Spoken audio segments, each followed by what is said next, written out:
All right, welcome to the Planning and Zoning Commission meeting for March 13th, 2025. We're going to begin this evening with old business. Everyone has a copy of last month's minutes? Yes. Had a chance to review that. Are there any corrections to be noted? Any issues, any concerns? All right, seeing none, we will then approve the minutes as submitted. And then Wendy, can you walk us through any actions of since the last city council meeting? So the city council did approve the rezoning that we talked about last month from MID with mobile home overlay to LID without the mobile home overlay. That was 0 Eula Street. Other way around. Went from LID. LID. Louis is correct. I told him he'd correct me. It went from LID with mobile home overlay to MID without the mobile home overlay off of Kirksey Smoke Rise Drive. So, Great. Excellent. All right, and then next we're going to read the disclosure of interest. Okay. Any member of the commission who may have a conflict of interest or a possible conflict of interest regarding any item of business to be discussed at a commission meeting should declare their conflict of interest to enable the commission to manage the conflict and resolve it in accordance with the stated statute. Looking at the agenda this evening, does anyone have a need to disclose a conflict of interest for this evening? Seeing none, we're going to move along. All right. Great. All right, at this time, we do have set aside at this moment to provide citizens an opportunity to appear before the Planning Commission about any issues other than those that are already on the agenda. If you're here for a specific item on the agenda, we will have time for you to address that specifically. But if there's anything else anyone in the public would like to speak on, we're happy to open that up. All right, seeing none, we shall move on to our first order of new business. All right, item 1, let me just read this aloud.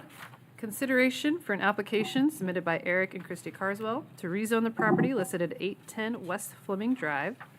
The property is currently zoned medium intensity district corridor overlay, and the application is to rezone to high intensity district corridor overlay. And I'm going to turn over to Wendy to walk us through that submission. thank you, Erin. Chad, if you can bring up the screen. This shows the location of the subject property. So to orient you a bit, this here is McDonald's, if you can see the little arrow moving around, and the Mimosa Hills Shopping Center. And then over in this area begins the Morganton Heights Shopping Center over at Walmart with the old Henry Dawn factory. So coming along West Fleming Drive, there's a little property there that a long time ago was a bank, and then it turned into a hot dog stand, and then a coffee shop for a little while. And then it was the drive-through was partially dismantled at some time. The Carswells are now the owners of that property, and they have asked to rezone the property. So the current zoning, is shown here, is MID all along this northeastern section of West Fleming Drive. But across the street is HID, as it is all in this other area along West Union. And again, we were talking about the McDonald's and the Morganton Heights Shopping Center. The land behind it is developed with a mix of different types of residential uses. And in the comprehensive plan that we just recently adopted, we did designate all of these properties here. So this is Blue 42 on the corner, and then this is the subject property here, as being reasonable to move to the mixed use category, which is a mix of commercial and residential uses, the closest thing that we kind of have to our current HID category today.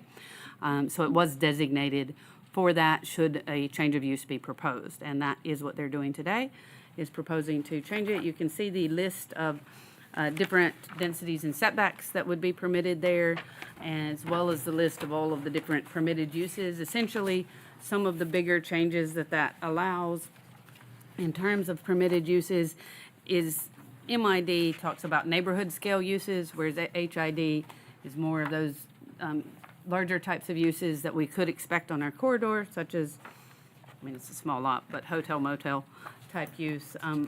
But one of the bigger things is it does allow retail over 3,000 square feet, and it allows retail outside of a fully enclosed building. That is not permitted in the MID zone. It is a major corridor, one of the closest thing we have to an arterial street. So if you'll remember last month, we talked about there were some uses that couldn't be developed on smaller streets. This is one of those larger streets, so that pretty much any of those uses would be acceptable there because they do have such good access for the public to get in and out and access them without infringing upon the amenity of other people that might happen if you were going down a residential street.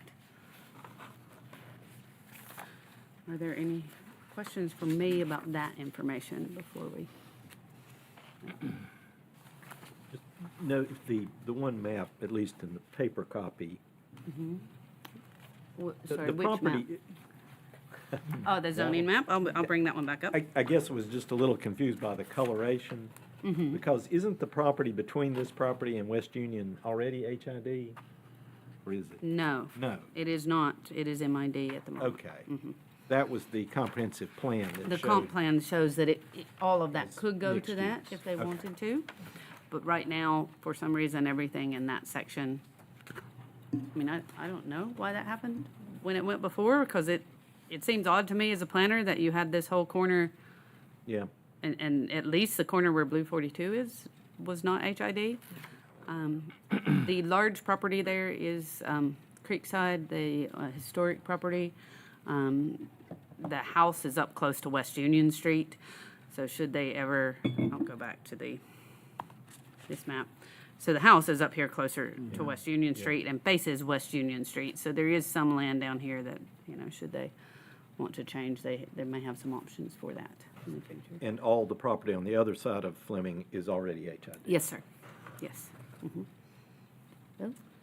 Yeah, the only question I had, I have no particular opposition to what's been suggested here, but I guess we've checked the status of Creekside, which is historical property, I guess. We're It clear is with a that? historic property, but this should have no bearing on the Clear enough with that? change to it. Basically, it gives them tax credits to keep their property the same, but life moves on for everybody else around here. I'm going to presume, in fact, that since the name of the house is Creekside, at one point they owned all of this in here down to the creek itself, and that has clearly changed over the years to a large degree from what they probably had when they inhabited. Early 1800s. Yes, sir. As long as we check, that's all I'm asking. Okay, any other questions from the commission? Okay, then if not, we will open the public hearing.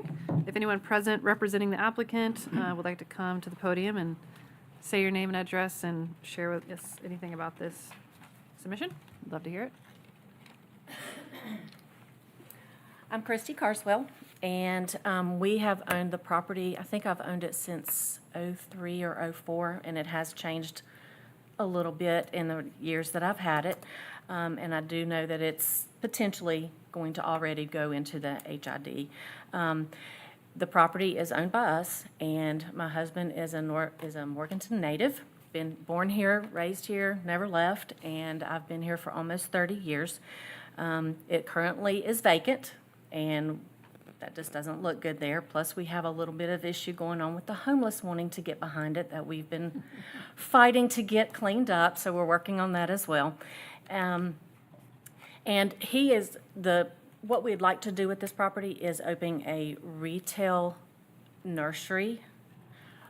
And he used to own a retail nursery behind Tannery Square. So this is not something that's new to him or new to us, being that we already do own two businesses here in Morganton, Carswell's Landscaping and Maintenance and Carswell's Tree Service. Our vision, of course, is to have this retail location as a small business, and we want to supply Morganton residents and area residents with sustainable options for their landscape supplies. We plan to be an S corporation, and our business hours are not going to be crazy. 8 to 5 Monday through Friday, and then 8 to 1 on Saturdays. So you're not going to have any of those nighttime things like you might have had with those drive-through hot dog stand and drive-through coffee shops. We will need probably 3 to 5 employees around the clock when we're open, so not pulling from our current businesses, we will be adding some jobs to the area. We'll do the shrubbery, trees, mulch, boulders, rock, straw, fertilizer, seed, things like that, just that for homeowners to be able to use and area businesses to work on their lawns. We will offer design services, and we can also special order for clients. And like I said, it's a small business, but it stays local. And I think that's the most important thing. So we would love your support. Do you guys have any questions for me? You may not know for sure yet, but do you plan on like doing any major changes to what the structures are already there? No, the structure that's there is going to stay. Okay, great. That'll be the office area. Okay, sounds good. Do you anticipate any security issues? It will be fenced in. The retail area where the shrubbery will be housed, that will be fenced in. Great. Any other questions? Mulch is likely to be bagged or open. Open, scoops.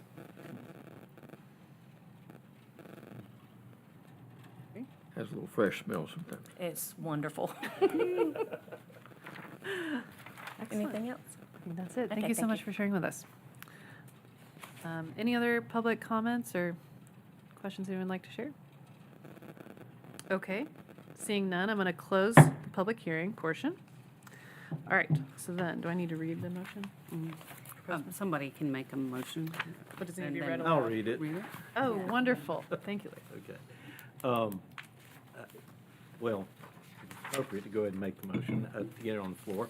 I would move that that the commission recommend to city council support for the proposed rezoning of 810 West Fleming Drive, PIN 1793-626-900.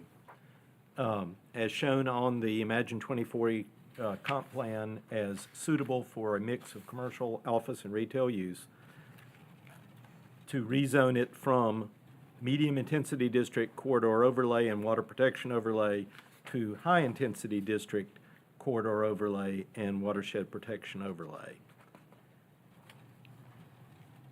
Excellent. Thank you. And we'll have a vote. All those in favor? Whoa, whoa, whoa. Oh, I'm Second. so sorry. First, you have a second and a I discussion. apologize. Thank you. Do I have a second? Second. Second, thank you. Now we shall vote. And Discussion. Oh, discussion. Oh, I'm sorry. Well, just a Scott, quick let's go question through. for Wendy that I have. What was being talked about as potential use So would come under. retail, retail. outside fully enclosed building. Okay, It is my understanding that they don't intend to grow plants there, like in the ground. It's just the to come retail It's itself. just the retail portion of it, though technically you could put a nursery there as Yeah. well, that is. So for those of you that don't know, the way the zoning ordinance is split up into a greenhouse use where you don't sell anything and retail use where you do sell things. So if you had a greenhouse or a nursery where you sold things, you would be both of those. But at this point, they are just looking at doing the retail with outdoor sales, And- not the full-on nursery. and the because ground stuff. that's outside fully enclosed building, That's that why could it needs only to be be an HID HID. Yes, instead of sir. MID. Because good. it doesn't clarify that you're not selling, tractors or something. Yes. Question, as far as the loose mulch goes and be loading mulch onto trucks, et cetera, is there gonna be a screening requirement to screen that off of, or that we talking about something else that we don't have to deal with right now? Any of that would be dealt with at the time of development application process Okay. and with the requirements of the ordinance, so, yeah. Technical question.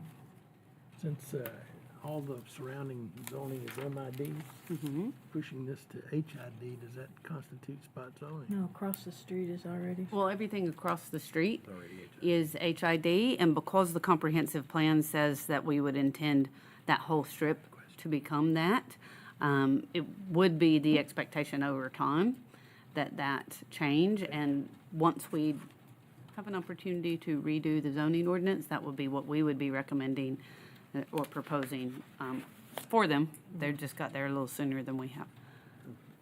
Thank you. Good question.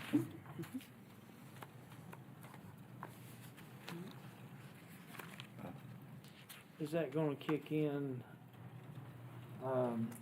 since it's change of use, the sidewalk requirement and all that stuff? At a time of development application, it would, and they would have the opportunity to either put the sidewalk in or to pay the in lieu fee and us put it in as a coordinated project in the future. Mhm. But they will, at time of development application, be required to leave room for it. So maybe that's a good overall point to understand is this is just changing the zoning. They'll still have to comply with all the ordinances. Because rules. again, that's why we give you that whole long list. While they are proposing to do this, that plan could change tomorrow. And you were saying that any of those uses would be suitable, which is essentially what you said when you adopted the future land use map that said any type of mixed use. Let me read what it says in there. Comp plan. A mix of commercial office and retail use with multifamily development. There's a whole range of items that could potentially be developed there, obviously somewhat constrained by site size. Overall. It's only 1.25 acres.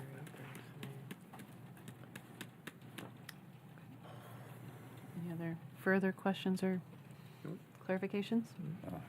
Okay. Call the question. What's that?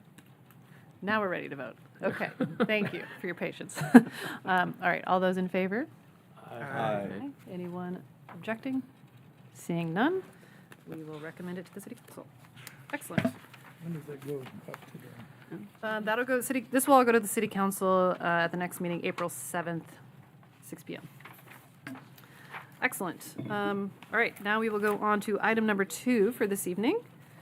Consideration to apply zoning to a portion of the properties listed as 0 Enola Road and 757 Pete Britton Road, both of which are currently being requested to be annexed into City of Morganton. Subject properties are currently partly within the City of Morganton's extraterritorial jurisdiction, or the ETJ, and the area of zoning responsibility, and partly within Burke County's area of zoning responsibility. The portion of the properties within the City of Morganton's ETJ is currently zoned MID, and the request to apply zone MID to the portion being taken in from Burke County, currently zoned R1. And I will let Wendy walk us through that. All right, Chad, if you could show my screen. Maybe. There we go. Okay, I'm going to show you the larger map and then try to zoom in. So this is Liberty Middle School. This is Patton. You can see their softball field over on the other side. Up here is Fiddler's Run and exit 104. So if we've kind of oriented ourselves, I'll zoom in a little bit closer to this site. Hopefully be able to move it around. So I want you to see these different colored lines. So Liberty, this green line is the city limits. And Liberty and Patton are within the city limits. This blue line is the ETJ line, and it runs all the way down that western side of the street. So these properties, there's actually 3 properties here. I'm going to try to zoom back in, sorry. Let you see these lines. So there is one property that is this long skinny property adjacent here. There is a little tiny property here that is 0.07 acres and actually has a house on it. That is rented at the moment, and you can't even see it for our big fat line there. And then there's this larger property out the back. So this ETJ line bisects this larger property and a tiny portion of the 0.07 acre parcel. And meaning that these 2 parcels on this side are in our ETJ, or this parcel and a portion of these 2 parcels, and then this remainder area is not. So the applicant has asked to annex all of 3 property, well, the ones already in, no, all 3 properties into the city limits, which, if we go to the next map, you already have a zone of MID with corridor overlay for the portion, this helps you see that one down at the bottom, for those.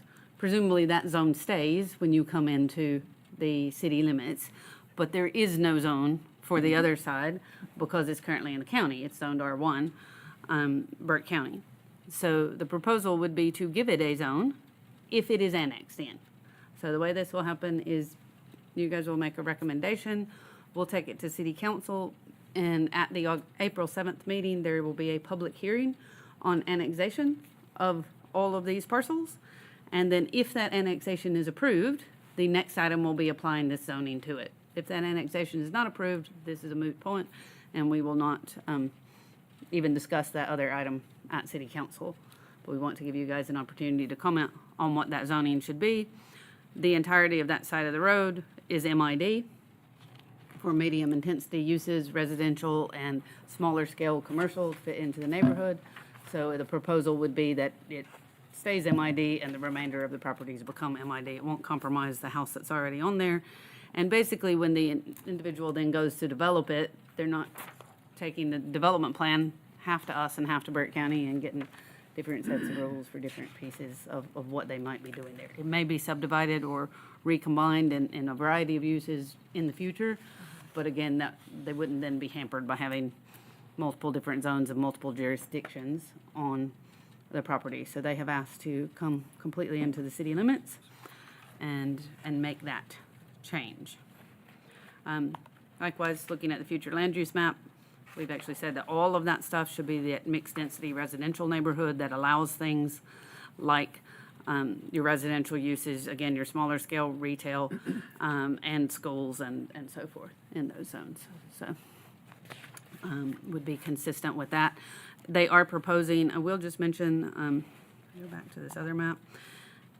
The CO zone extends 250 feet from the edge of the property boundaries. So if you look closely, it looks like it's bigger on the school side than it is on this side. And that's because it only runs to the ETJ line. So it will actually extend farther into the property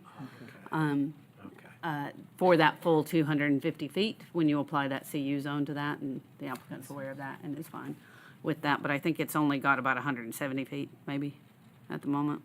So I can bring that up on the map and check exactly if you'd like. But if I may, just to Yes. clarify then, so part of this area that is being potentially annexed and zoned is not within the corridor overlay, or will not be within. Will not. Let me just bring that map up. That's a great question, Louis. I mean, I'm just asking because I guess technically we're not rezoning all of it, or wouldn't rezone all of it to corridor overlay because it's, well, I guess we No, could, but the corridor overlay itself defines itself as only existing 250 feet from the property boundary. So when you apply the corridor overlay to a property, you're only applying it to that first 250 feet. Sure, I Yes. understand. I just, But yes, the entire property would not be so in there. it's really the corridor overlay to the extent That corridor allowed overlay under- exists. provided under Correct. the city's ordinance. So 250 feet is about to right there Oh, on the okay. property. So it's almost the whole property Yeah, for the sake of this development. okay. Are there any issues with the county not wanting that to happen? Is there? Not that I'm aware of. Keith may have some other information. We do, as part of annexation process, we do have to, I don't know if asking the county is the right terms. What we do have to ask is Salem Fire Department if they have any debt. And if they have debt, then we have to pay them a requested amount relevant to the size of the property that we're taking for that, to service that debt. And they do have debt because they built a new fire station, and that's the same process that we did with Micah Avenue last year. But otherwise, So we're, there's transactional issues, but nothing one way or the other. and I will, put talking about jurisdictions and so forth, I will just mention, this is on city water and power. But the sewer line, Chad, if you can go back to my map, actually does run along Fiddler's Run Creek down here at the backside of Liberty Middle School. So they don't have access to sewer on this property unless they extend it a good 1,000 feet up that hill. up there, so that will affect the sizing of potentially of what they can do on those parcels, but they're aware of that and also willing to work with that. So that might mean they get stuck have at to our pay 20,000 square foot For line. sewer line, They would have to pay for the extension, and they're not gonna pay for extension for that. Well, they might, maybe they're multimillionaires, who knows? But that'd be unlikely, it'd just be developed. But as evidenced by the house on there, that is able to so be there's done. septic tanks, I assume? Yes. Okay. Or any other alternative wastewater treatment plan. device, which you can utilize, again, depending on how much you want to pay for such. Is that, you mentioned there's a rental property on a very small corner of the parcel. Would that, they somehow figured out some septic that would work with that? I mean, usually. So being there able is I'm presuming that is serviced by septic, and that is one thing that we have pointed out to them, is that it is unlikely that their septic is actually on their lot.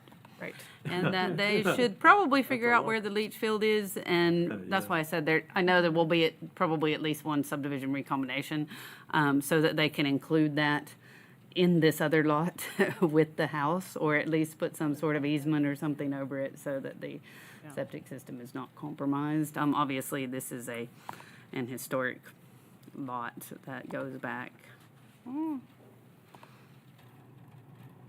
Well, we're popping up the 1900s here. That's what. That just means it goes back further than we have records for in our system. So it's At been there least for they a long have a time. leach field. Right. Would So they- this house was built in. We think. Well, it says 1984, pipe. but it looks older than that. Yeah. Yeah, I can't go by that. don't know. It'd be a There's a buried picture of it cistern. here. So would maybe. they need to like, would there be any issues with them coming into the city if sort of like that septic issue is maybe not quite up to the current No, ordinance or we standard? allow septic in the city if we don't have access to sewer, and there's actually a new state law that says if it is something to the effect of if it is cheaper for you to do a septic than to connect to our system, we have to allow you to do that anyway. So that would be the case with this. We simply, our engineering department would provide a letter to the county. They go out and do a perk test and make sure that it is suitable before they do their development.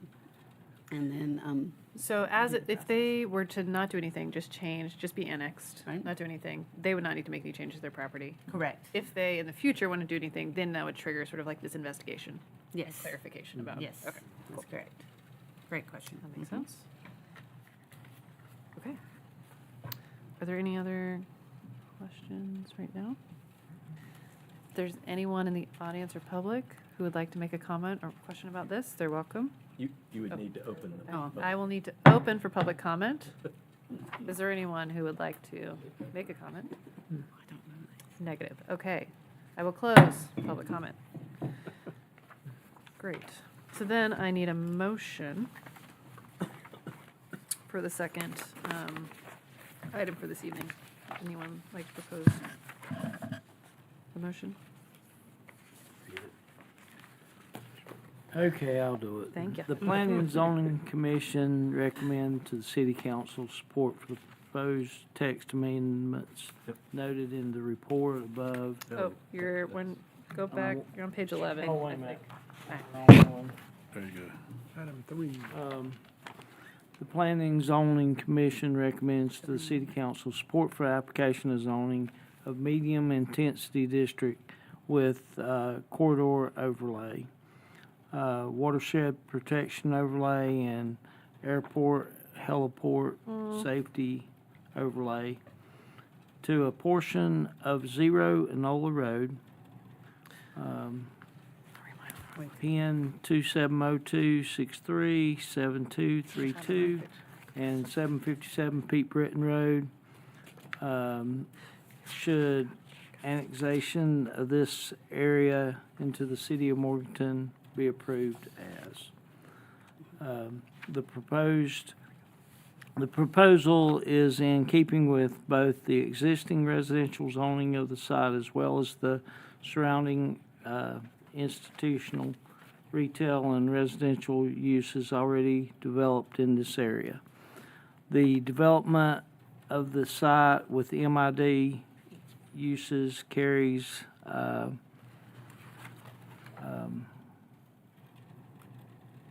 over the expectations of the Image 2040 Comprehensive Land Use Plan for the area immediately adjacent to the site within the area currently within the city's zoning jurisdiction.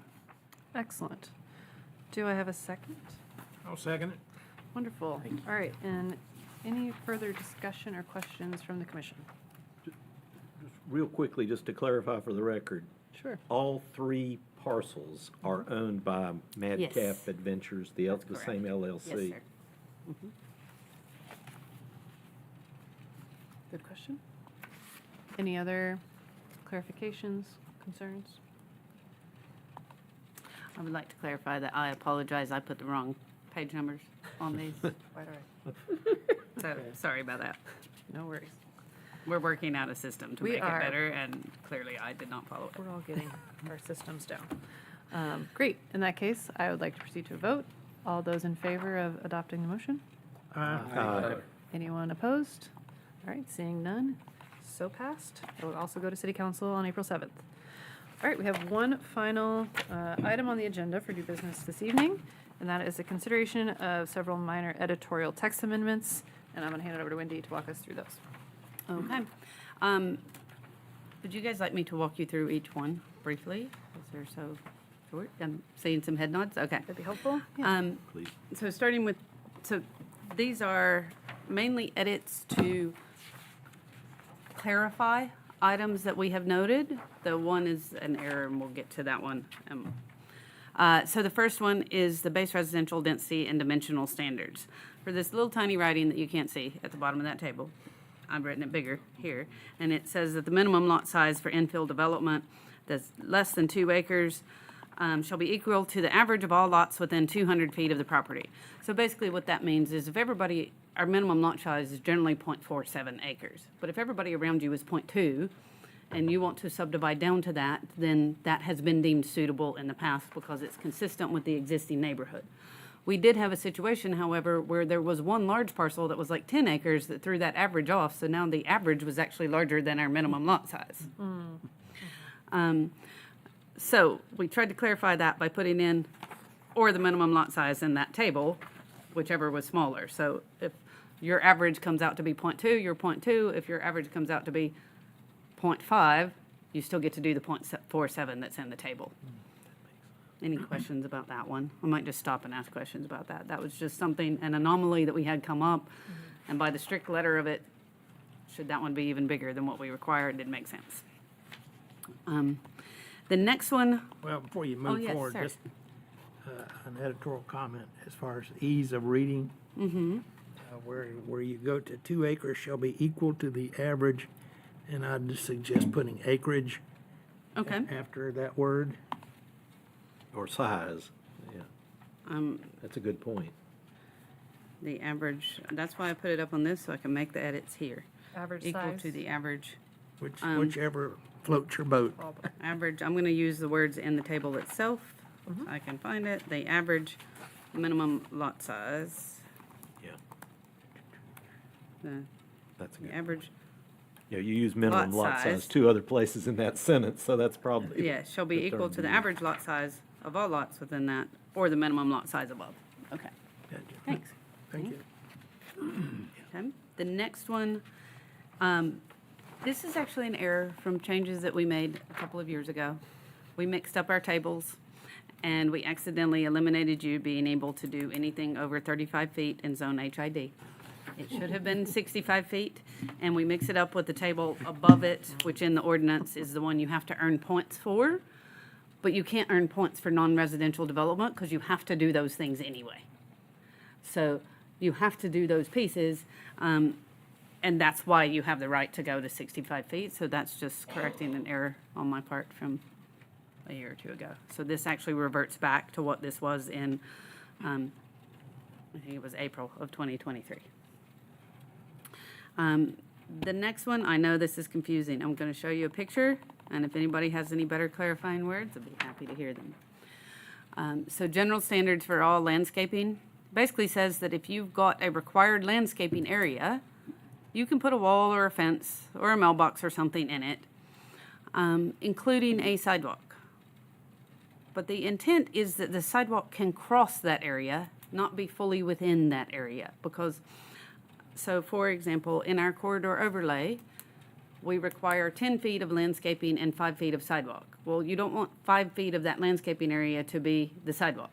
In base residential or base density areas, if we require that street yard landscaping, it only has to be 5 feet wide. Well, we don't want somebody to come in and say, oh, my sidewalk's 5 feet wide, it says you can have a sidewalk in there, so I just won't do any landscaping.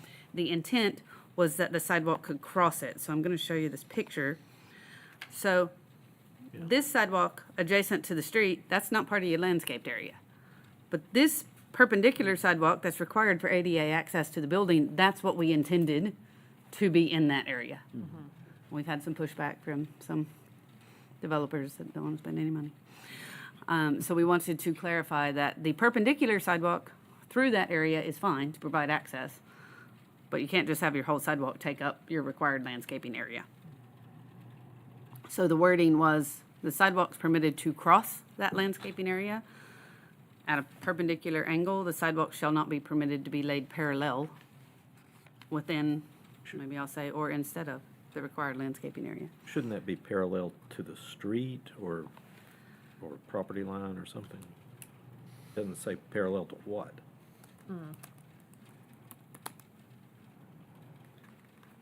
Should I say within or instead of the required landscaping area? Because you want it to be street, sidewalk, buffer, or? Yes. Yeah. So you're using the street as your reference in terms of perpendicular and parallel? Yes. So should maybe that Right away. be reflected in the text more Yeah. so? So Chad, can you put the thing up on the screen? My screen. So if we add those words to the street, Yeah. I mean, technically it doesn't have to be exactly perpendicular, but we can make that. That was my Leeway. other question. Could you just make it approximately perpendicular? Otherwise, don't you have to measure and make sure it's 90 degrees? I mean, that, seems- This, how about- this how is about the just one I taking- thought that you guys would help me wordsmith while we were in How here. about So taking thank- perpendicular out, just as long as it's at an angle, Right, cross the. Well, but- required. or an acceptable Because angle? that's what they are saying is that, hey, my whole thing can just run down through here. You need to make And- sure it just explicitly It's the crossing of it, relates not to within. crossing it Yes. rather What about the than running it. access to the building can cross the landscaping border? The access, because the sidewalk couldn't access it. Well, you Well, could. I mean, these developers are creative, Rick. So they're gonna circle it around to be their access. yeah. It, as Judy said, it's the crossing that's important. I would underline cross, but underline in our zoning ordinance means it You has a could put an definition. illustration into the ordinance So, also. If I took this picture we've got here and put some labels on it about this is, Yeah. this is appropriate and this is not, or a similar illustration that I can have Michael Burley draw very nicely. Yeah, it does- If we say approximately perpendicular. Yeah. Yes. If it's approximately. 85 degrees, we're not going to Right. care. 'Cause it But seems if like it it's might- 30 degrees, that makes a big difference. yeah, totally. Because I know. imagine like where the sidewalk crosses might also depend, like where's the door to this building that it's getting to, Right. right? So that Because allowing there a little are flex- odd-shaped lots Yeah. like we just saw on the last item. Absolutely. Yep. People have been known to take liberty with approximately. That is true. Really? I mean, if you want to get really technical, you could say at an angle of not less than, I don't know, 80 degrees or Could 75 we say an wanna do angle as that with close to slopes. perpendicular as feasible as determined by the development design staff? What do you get technical, say within 20 degrees? I'm not gonna measure those degrees. Sorry. Yeah, I think that's probably over, although you could. I think that you just have an illustration in there, and if they want to Picture's worth a thousand. And then if somebody wants to appeal it, then go to the board adjustment That's until I right. can decide. that's right. Yeah, that's true too. Any other questions about that one? That one I think is perhaps the most confusing one. Pardon? What's the final? I'm editing the document as we go, so I will give it to you. The next one, we are proposing to remove from this proposed change because of, so for those of you that are unaware, there was a new Hurricane Helene relief bill that was pushed through in December that included a whole bunch of other things that weren't related to hurricane relief, one of which was some changes to zoning.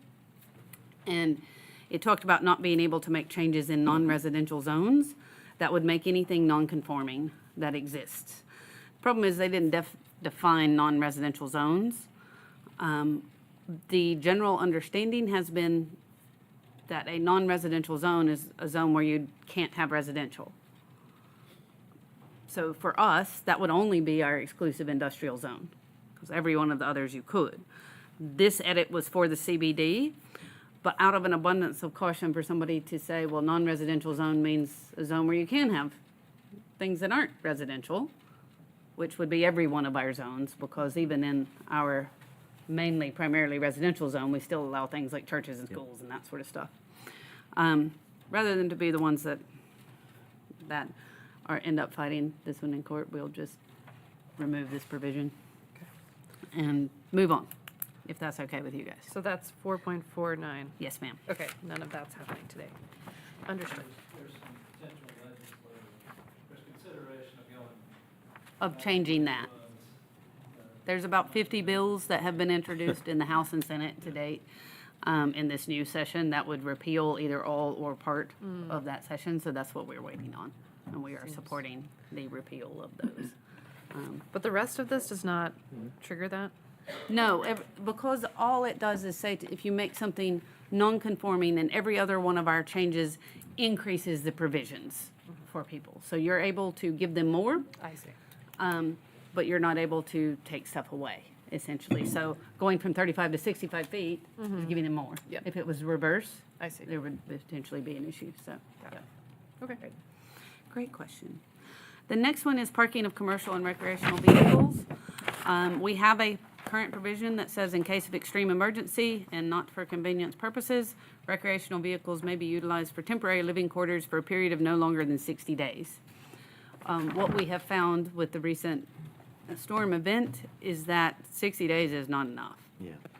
If you have a catastrophic event, it may be fine if you had, like Louis, a tree on your roof during the storm and you needed to be there temporarily while someone removed it and made your house safe.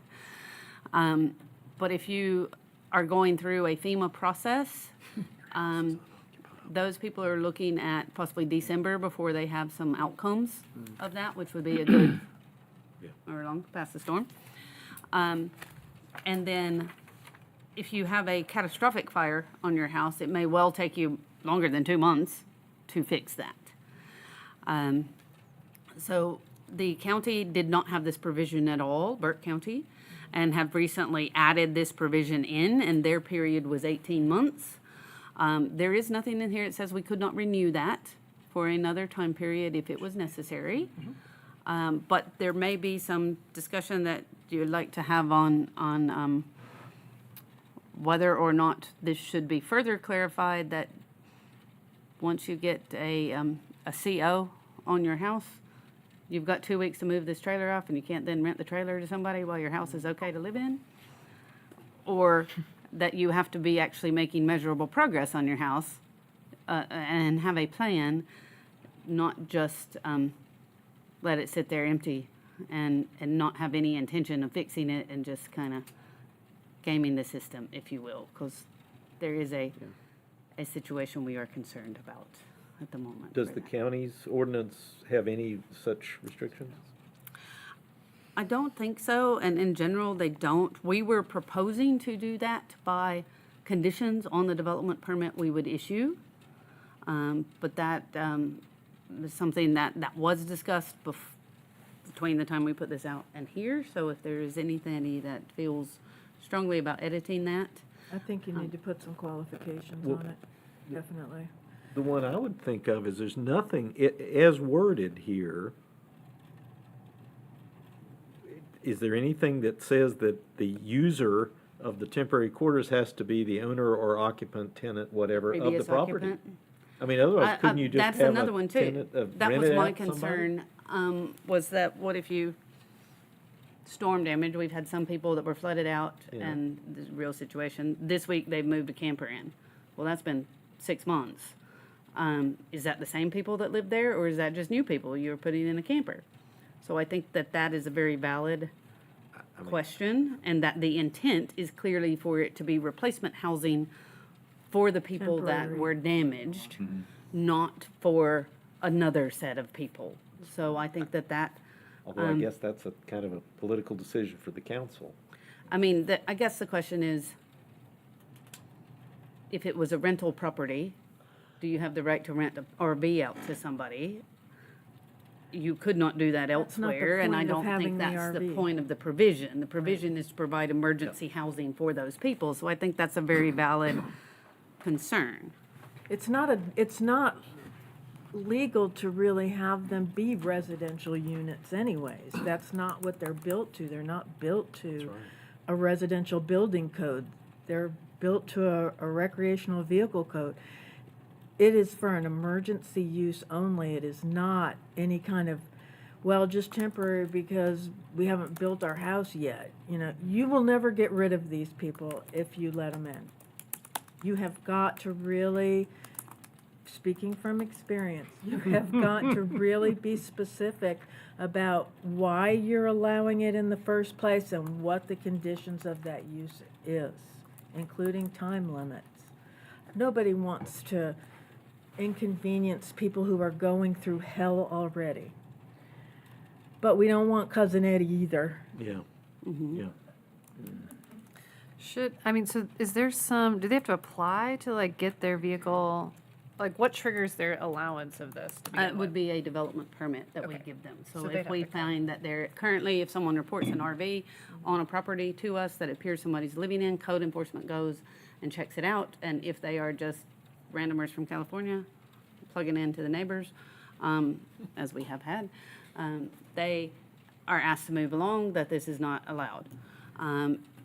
In the most recent case, we found out that those are the people that were somehow storm damaged.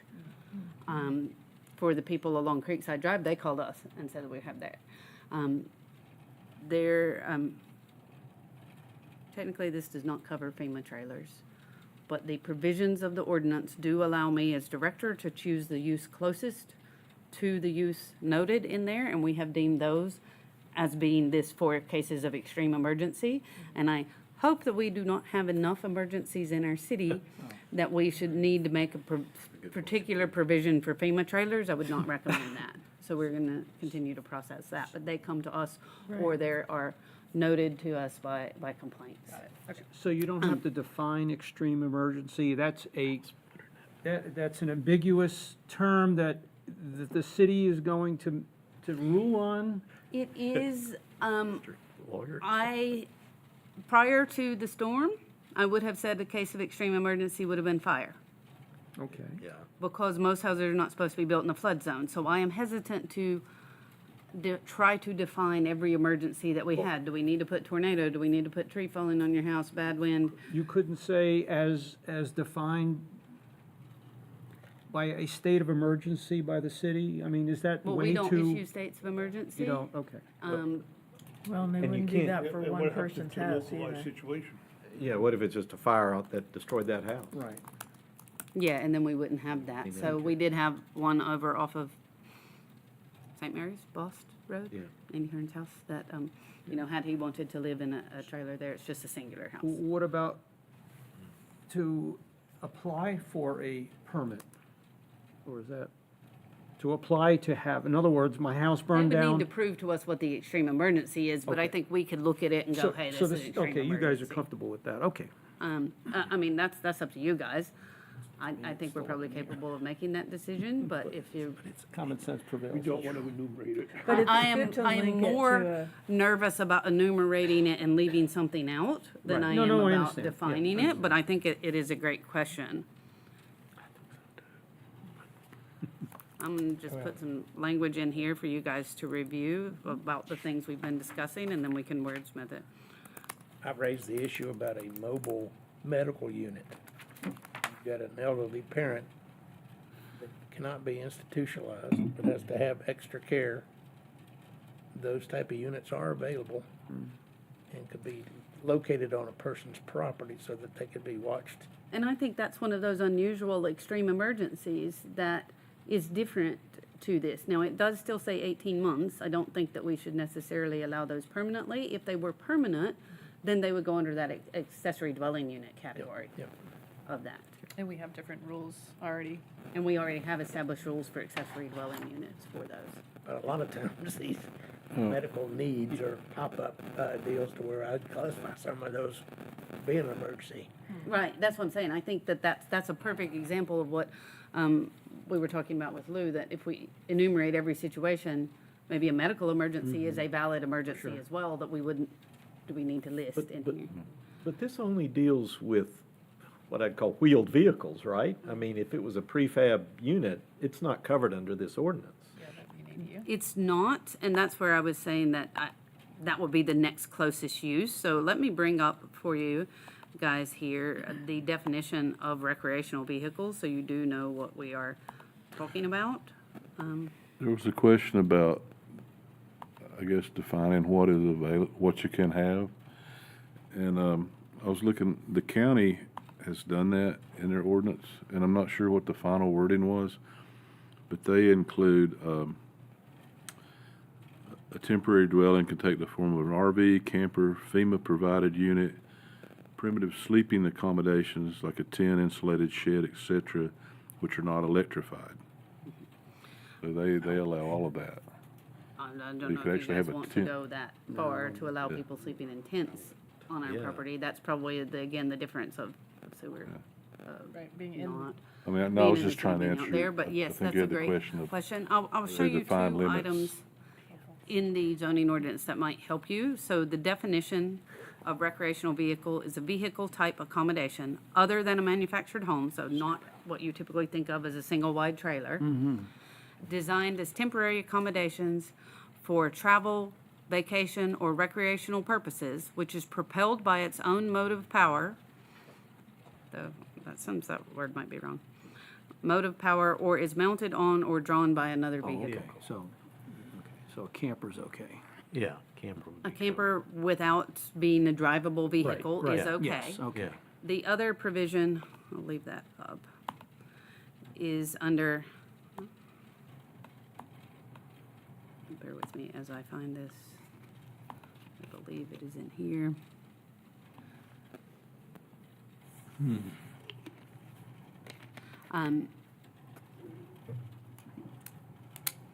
The listings of permitted uses in various districts in this ordinance are considered to be specific in regard to the types of uses intended for each of the various districts. In determining the proposed uses, the zoning administrator shall classify the form and function of the use. When a proposed use is not specifically listed in the permitted uses table, the administrator shall determine if the use is the same as or manifestly similar to a listed use in its form and function. If the administrator finds that the proposed use is the same as or manifestly similar to a listed use, he shall classify the proposed use as that listed use. If the administrator finds proposed use is not the same as or not manifestly similar to a listed use, he shall classify that proposed use as not permitted. So under that provision is where I was saying that I would, without going so far as to list a FEMA trailer, I think we could say that's manifestly similar to. It's clearly only there because you had an extreme emergency of that piece. But a tent would not be manifestly similar to this property, or this use that is there. That the intent is that you have this temporary vehicle. We have done that for other uses. I'll give you two really good examples. We have mobile food truck ordinances, where you have a restaurant that moves around on wheels and locates at different places in the city. We had a request from individuals that had offices at Burke County Health Department to have a mobile office that they, sorry, was that Health Department? Yeah, Health Department. Actually, they were in One North Square and they wanted to move their office occasionally to the Health Department premises. And we approved a mobile office that they moved on and off every day, just like you did a food truck and stuff, occasionally to be there. You have the breast cancer screening bus. We allow it to operate like a mobile food truck and go around and park in parking lots and Walmart and all of that and do their thing without having to say, breast cancer screening bus is a use in my table. Because it's manifestly similar to these uses. If you trust us to make that, this definition under that to determine that something that is being used for these emergency and not for convenience purposes, for recreational vehicles, but I would say that by and large, 99%, probably 99.9% of all of our issues with this are RVs of some sort that people have pulled, or campers that people have pulled onto their property, and letting your son live there. Or, again, they've got family coming in and they're staying for the entire summer season, or something of that sort.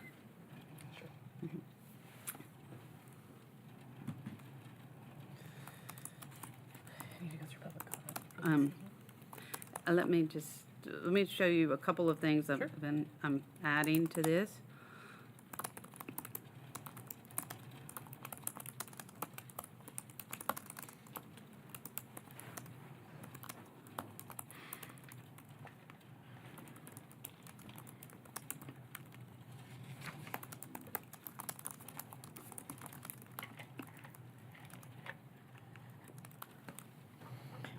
So these are some suggestions of things that you guys have talked about. We can edit them, we can add to them, we can delete them at your preference. So that the tenants of the recreational vehicle shall be the tenants that were subject to the extreme emergency. They're not other people coming in to be rented to. Well, I think that, just my suggestion on that, that should be the occupants Okay? or residents, whatever you want to say, of the vehicle. Shall be the, Well, let's see. I don't know. I'm going to defer to the city attorney to try to figure. My point is, it shouldn't just be limited to tenants, because of course this could be the owners. yeah, occupants is the better word. I was just thinking tenants. Or maybe you just to say only the, The sentence already just say persons. only persons who occupied the relevant premises shall occupy the vehicle. I don't know, something like, that was my point. What happens if you have somebody that's a relative that had an issue? I mean, and we're getting nitpicking now, but that had an issue with their house and they have to come live with so-and-so and in their RV. Now you're, They I need to mean, get the permit for their property. Yep. Yeah, they need to go to that. but what if other they don't have an property. RV? That's not our, sorry. Okay. That I'm sounds just harsh, but asking. that's I- not you our know. problem. Okay. We're not providing RVs for that. This is I see this as a nice to have Right. and helping out people who are able to secure such. If it is extreme emergencies, Right.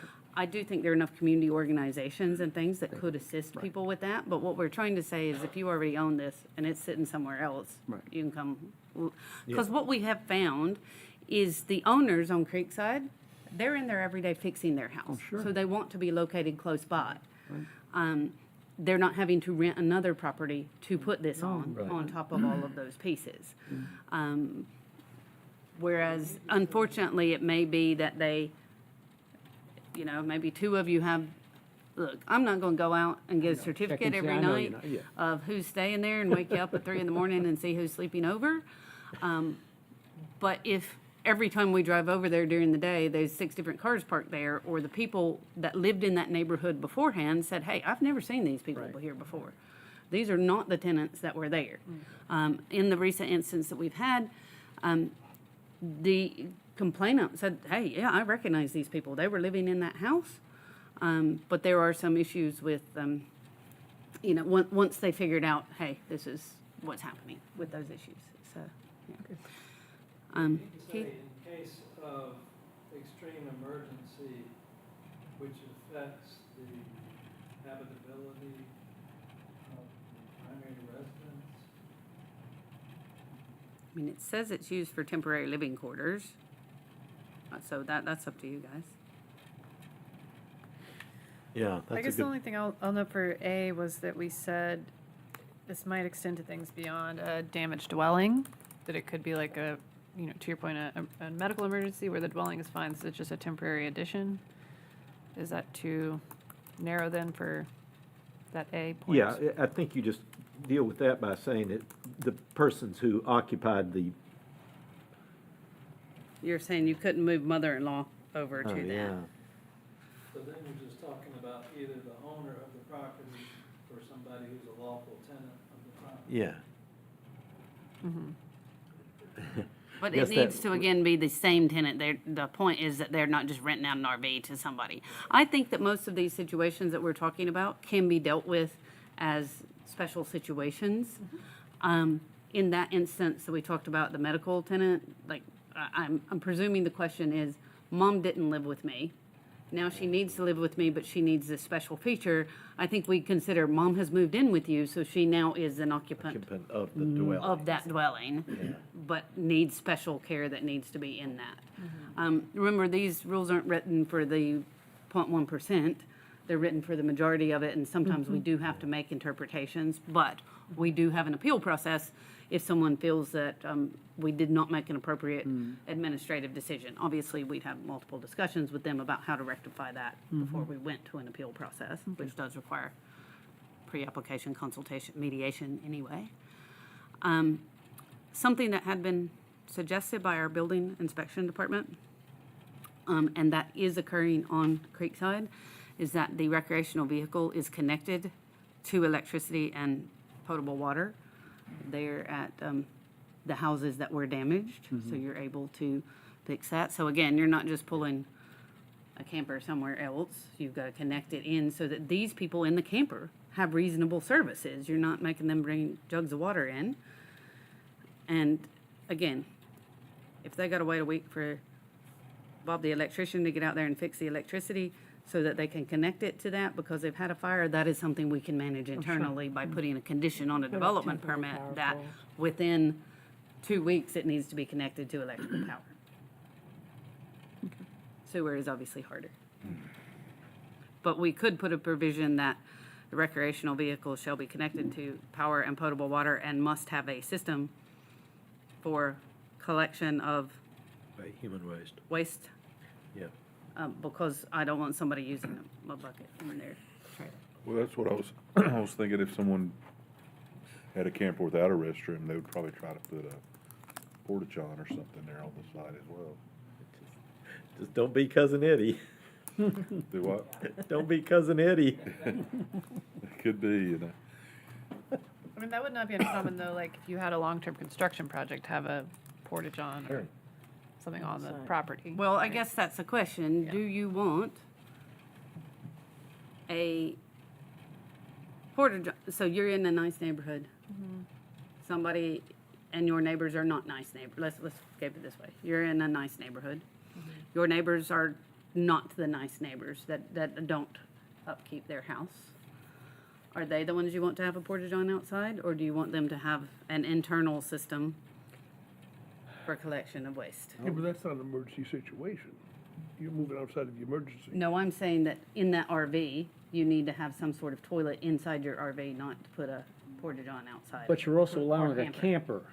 You're If you have- required to if- have a porta-john at the construction site. If Yes. if you're. And again, the construction site's not what we're talking about. Right. Yeah, but I mean, that's If it's the there for temporary construction. housing. Oh, you're So saying, It's the same. I guess the Yeah. question is whether or not, It's there because the house is under Yeah, you're construction. required to have it, so you're gonna have one sitting there anyway. Yeah, that was my. I see what you're saying, but if you're the person fixing your house, are you required to have that? If the because- ones inside aren't Yes, functioning. yes, you are, for permitted, unless they're opening it to the public. Yeah, unless they're living there. I mean, you have to, when you get a permit, you have to either have a porta-john on site, or you have to have access, So- everybody. I guess what I'm saying is we're trying to do a nice thing for these people here and say you can have an RV there. In my personal planning opinion, if I was a person living next door and them sitting there for 18 months with a porta-john outside their RV, that's not suitable for the people in the Yeah, but, RV to get up hopefully and go they're to in the working middle on of the their night. house while at the same time, so they're gonna have the porta-john there Yeah. It's during a that construction site. period anyway. I agree. I mean, even if they got their own permits, they're gonna have to have a porta-john. What if they're not working on the house and they're waiting for 12 months to find out about a FEMA buyout? I personally, I think that if you are pulling an RV onto your site to live there for emergency purposes, you need to have a toilet in that RV that you can go to in the middle of the night, because you're staying there overnight. You're not working on the house during the day. Oh, I agree. So I think that the persons occupying that RV need an internal toilet in the middle of the night. Oh, I agree. So that's what I'm trying to say, is that Yeah. needs to have an internal Yeah, but system don't for we also them. have the word camper listed? Right. But you can still have an internal toilet in there. I mean, we did Well, when I was little. It's a chemical toilet. Is Chemical, that what you've you're still got to talking empty about? it. Yeah, right. But that you need to have that toilet, because I guarantee you what's gonna happen is that on some of these places, they're just using the yard. Yeah, God. They're not walking across to wherever that toilet Yeah, is that's we- convenient to the other people. I think it needs to be internal to So you them. would need to make that designation in the ordinance. Yeah. itself. So, Chad, can you bring the wording up? And I'm gonna try to make this bigger so you guys, can you guys see it on your screen? Yes. I know it's more difficult out there. Keith, do you need me to make that bigger? Under B. That's fine. I'm making the Okay, how's that? So if it's used as a residence, it must have internal plumbing. Yes. So we've said only persons who occupied the damaged dwelling unit shall occupy the recreational vehicle. That Recre- point about damaged is probably correct. Who occupied, wouldn't it, the principal dwelling unit? Well, what if it was a, well, I mean, God, we get extreme here. If somebody's apartments get damaged, can they pull multiple recreational vehicles onto the site? I think we're opening more worms than we probably need to. Okay. I just used dwelling unit because that's The generally original dwelling unit. You use that term later. okay. This wouldn't apply at all if it was a vacant lot. Right. We're not gonna let anybody park. Yes, so- Yeah, so this is only if there was a dwelling on the lot. Correct. So call it the original, that's fine. The recreational vehicle shall be connected to power and potable water and shall have an internal system for collection of human waste. If you what- got a better way of saying human waste, what go about- for it. No, but what about the removal of human waste? How do you, Oh, they you can just come- assume they're gonna do it? I mean, again, we're splitting hairs, but cover all the bases, right? I think we're splitting too many hairs. Yeah, because there could be like, I mean, maybe it's a pump just out, got a maybe it's like a bucket. Collection and removal. of There you human go, waste. there you go. Call it, Yeah. you can do that. Yeah, actually, that's, I mean, you know, they'll fair. dump it in the yard. I mean, you know, Well, Which is properly and disposed of. It really all goes, as I understand how they work, the restroom and the gray water, if there's a sink or something, that all goes into one receptacle that you either go to a dumping station to empty, or you have to have it pumped out. right. That's correct. It would be a violation of environmental health laws, and they could get violation notices if they were to dump it illegally on the site. Right. And not to mention, if it's their property, they probably don't want to do that anyway. yeah, that's a good point too.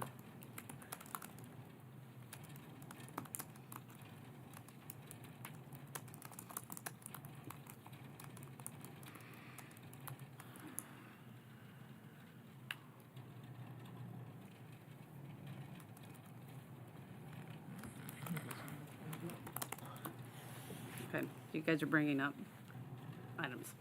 Recreational vehicle, I've added one, but I might move it down to the bottom. Okay, so we've done the waste. Shall have an internal system for collection of human waste, which shall be properly disposed of, Correct. not the Yes, that's system. fine, that's fine.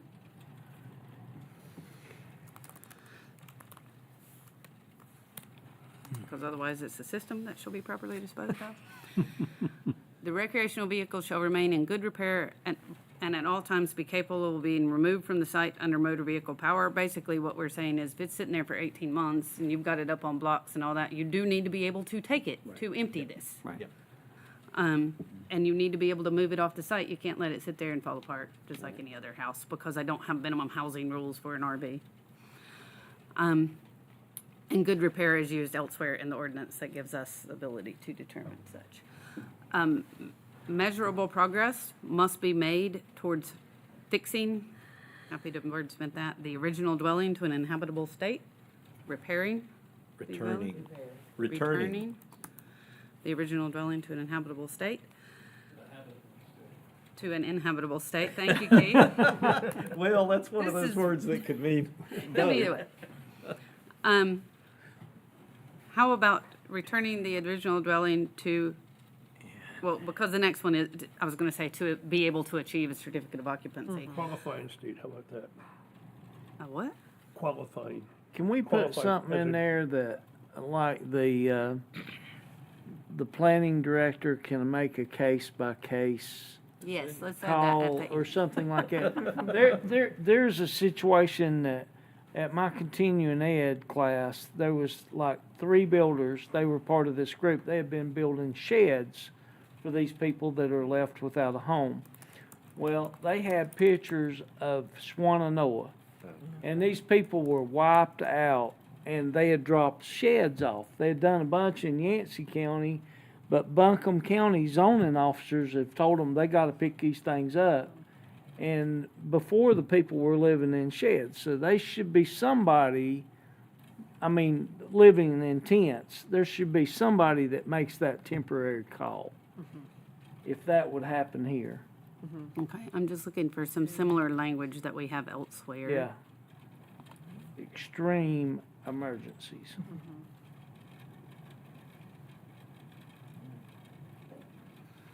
Um,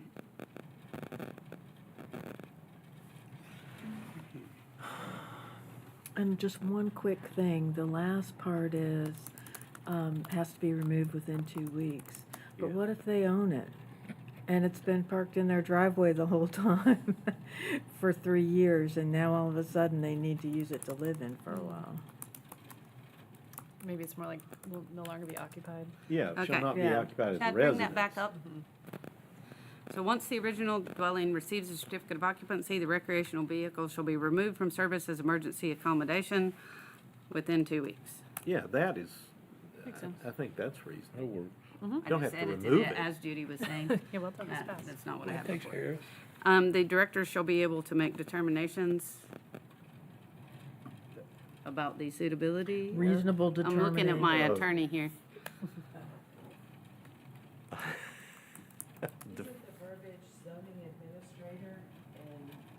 We use different bits and pieces because sometimes it says unless approved by the Development and Design Services Department. Sometimes it says the director, sometimes it says zoning administrator, like here, the Development and Design Services Department. I think there may be places where it says director. It makes it hard because you do change titles over time. Sure. Administrator of zoning. I think the director probably wants to do that one. Yeah, I mean, that was kind of my thing, is that this is a specific topic, and rather than it being say, an employee from the COG that's been assigned to us for a day, like we have had in the past, that's probably not a decision you want them making a call on when they've never been to Morganton before that. In my opinion. This is the language I was. Could you say something like zoning administrator director shall interpret and apply this section reasonably in a manner to carry out the compassionate purpose of the Accommodate. section or something like that? Comply with the intent. Mm-hmm. I'll defer to Wendy and Keith on the exact language, but, yeah. Just in case we get an uncompassionate director at some point. Well, you could have, well, what Rick was just saying, you could have somebody who said, oh, strictly Yeah, speaking, this right. doesn't It's work black and here, white. and I'm not gonna allow it. Right. And if the purpose of this is really to allow for a compassionate treatment of people who are really in an emergency, then that ought to sort of be the overriding, keeping in mind public health and things like that. Sure. I'm glad we added that. But you could, I don't know. I Well, don't know what if we language. use this language from the variant section and general statutes that says, consistent with the spirit, purpose, and intent of the ordinance, such that public safety is secured and substantial justice to That's all good. parties Perfect, achieved? yeah. I'm gonna add that in Excellent. because, I like that. I am going, sorry, guys, I am gonna I bring. did not write it. No. Um, You I'm want to sure I reinvent the approved it, wheel. but I didn't write it.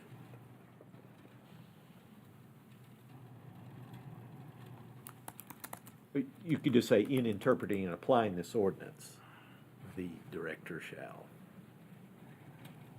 Okay. Or this section, I guess is what you want to say. Do I need to clarify that that substantial justice also applies to your neighbors? Or All I put parties. to all parties at the All end. parties is there. Okay. So, sorry, Louis, can you help, what were you saying there? Read that last sentence and tell me what you would like instead.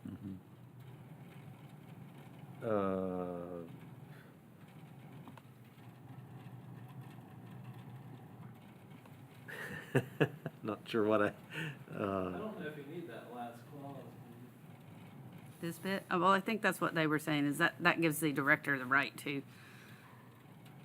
clarify these pieces. well, Can you just put a period after ordinance? well, that was the language from the other It's from, section. I guess what, I included the public safety to be able to make calls on, those people did not live here. And the way that you are dumping your waste or leaving it outside, and now you've got everything in your house. I mean, I guess the things would still apply, but you can't put your couch outside, even if it was an RV and stuff, to be able to utilize those. I do like the substantial justice to all parties Yeah, because it does that's take fine. into account your neighbors. Very, maybe this is. Seldomly would this probably be applied to a whole street. This is probably going to be mainly your house is burned down. Maybe I'm being persnickety, but I'm a little concerned. We say, You're okay, a we're lawyer, you're applying, supposed to yeah, I know. We're applying this section. Can you bring that back up? Yeah.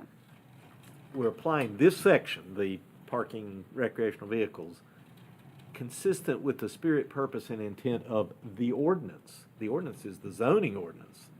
Are we making it, do we This mean it to ordinance? be specifically this section? I think it means the entire ordinance that, in my mind, I would say this is supposed to be a residential neighborhood.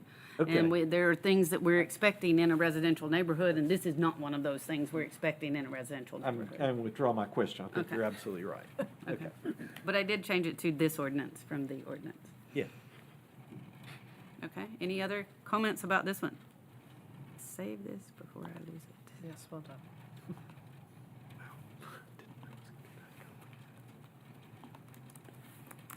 Not gonna make this one. We got one more. Okay. Okay, so wall sign. A wall sign is actually also a hanging sign.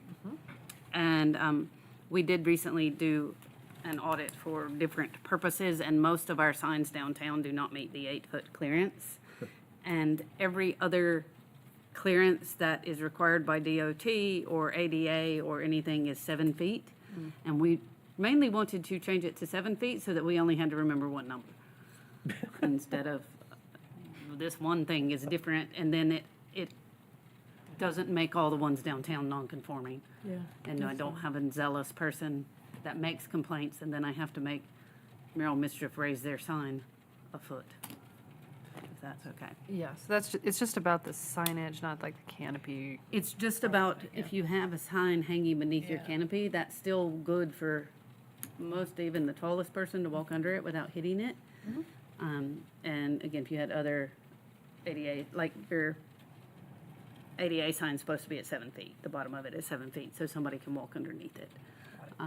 So we just wanted to make it consistent, so we didn't have to go, which one of them was the different number every time that we do? Yep. Every week? That's all. Thank you very much for all of your contributions to the other one. I think that is helpful and is likely more enforceable than just putting conditions on development permit. So do we need to vote on that one? Yeah. I think you need to vote on all of them. Would you and like to separately, or? I think because we made edits to, did we make edits to another one? I think we removed this one. We added the approximately, and we're gonna add an illustration in there. I think that you could accept them all at once, if everybody is okay with that, unless someone wanted to pull one out. Makes sense. Okay. Would someone like to make a motion for this? I'll make a motion Wonderful. that Could we you- accept as edited, Great. amended. Is that I'll second. great? We have a second. Do we require any further discussion or other questions? Do you want me to read this last paragraph? Is that The I think we'll proposed just, motion? text amendment noted in the report above and as edited in the meeting. Yeah, which one will you remove? The one about fences and walls, so 449. Okay. And it kind of goes on a bit because we include, so everything between 449 and 469 goes away.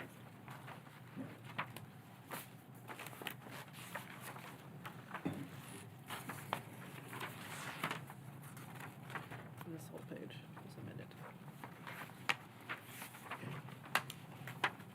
And should you wish to talk about what we were trying to achieve, I can discuss that.